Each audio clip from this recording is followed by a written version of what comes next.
ದೇಶದಲ್ಲಿ ಸದ್ಯ ಕಚ್ಚಾ ತೈಲದ ದಾಸ್ತಾನು ಸಾಕಷ್ಟಿದೆ. ದೇಶೀಯ ಎಲ್ಪಿಜಿ ಉತ್ಪಾದನೆಯು ಶೇಕಡಾ 40ರಷ್ಟು ಹೆಚ್ಚಾಗಿದೆ.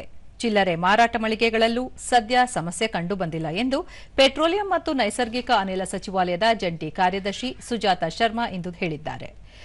ದೆಹಲಿಯಲ್ಲಿ ನಡೆದ ಪತ್ರಿಕಾಗೋಷ್ಠಿಯಲ್ಲಿ ಅವರು ಎಲ್ಪಿಜಿ ಸಮಸ್ಯೆ ಇನ್ನೂ ಇರುವುದು ನಿಜವಾದರೂ ಆನ್ಲೈನ್ ಬುಕ್ಕಿಂಗ್ನಲ್ಲಿ ಸುಧಾರಣೆ ಕಂಡುಬಂದಿದೆ.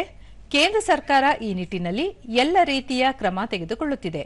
ವದಂತಿಗಳನ್ನು ಗ್ರಾಹಕರು ನಂಬಬಾರದು ಎಂದರು.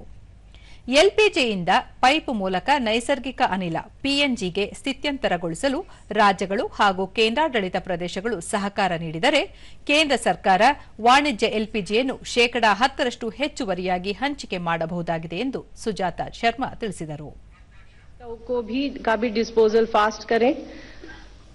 रोड रेस्टोरेशन और परमिशन चार्जेस को वेव ऑफ करें. इसी क्रम में आज एक और लेटर इशू किया गया है और उस लेटर के द्वारा सभी स्टेट्स और यूनियन टेरिटरीज को 10% अतिरिक्त कमर्शियल एलपीजी की एलोकेशन की पेशकश की है, provided they help in expediting the expansion of CGD network.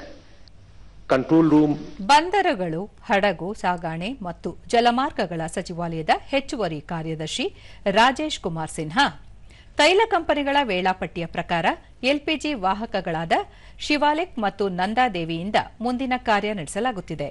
Visakhapatnam ಬಂದರು ಪ್ರಾಧಿಕಾರದಲ್ಲಿ ಸುಮಾರು 2250 ಚದರ ಮೀಟರ್ ಹೆಚ್ಚುವರಿ ಸಂಗ್ರಹಣಾ ಸ್ಥಳವನ್ನು ರಚಿಸಲಾಗಿದೆ ಮತ್ತು ಅಲ್ಲಿ ಎಲ್ಪಿಜಿ ಲಭ್ಯವಾಗುವಂತೆ ಮಾಡಲಾಗಿದೆ ಎಂದರು. ಕಳೆದ 24 ಗಂಟೆಗಳಲ್ಲಿ ಯುದ್ಧ ಪೀಡಿತ ಭಾಗಗಳಿಂದ 25 ಭಾರತೀಯ ಪ್ರಜೆಗಳನ್ನು ವಾಪಸ್ ಕರೆತರಲಾಗಿದೆ. ಕಳೆದ 24 ಗಂಟೆಗಳಲ್ಲಿ ನಿಯಂತ್ರಣ ಕೊಠಡಿಗೆ 125 ಫೋನ್ ಕರೆಗಳು ಮತ್ತು 450 ಇಮೇಲ್ಗಳು ಬಂದಿವೆ ಎಂದು ರಾಜೇಶ್ ಕುಮಾರ್ ಸಿನ್ಹಾ ತಿಳಿಸಿದ್ದಾರೆ. वहां पर करीब 2500 स्क्वायर मीटर का एडिशनल स्टोरेज स्पेस क्रिएट करके अवेलेबल कराया गया है.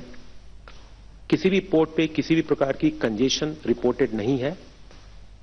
मुंद्रा पोर्ट का एग्जांपल दे रहा हूं. वहां पे जो टोटल कंटेनर कैपेसिटी है, कंटेनर यार्ड की कैपेसिटी है, स्टोरेज की कैपेसिटी है,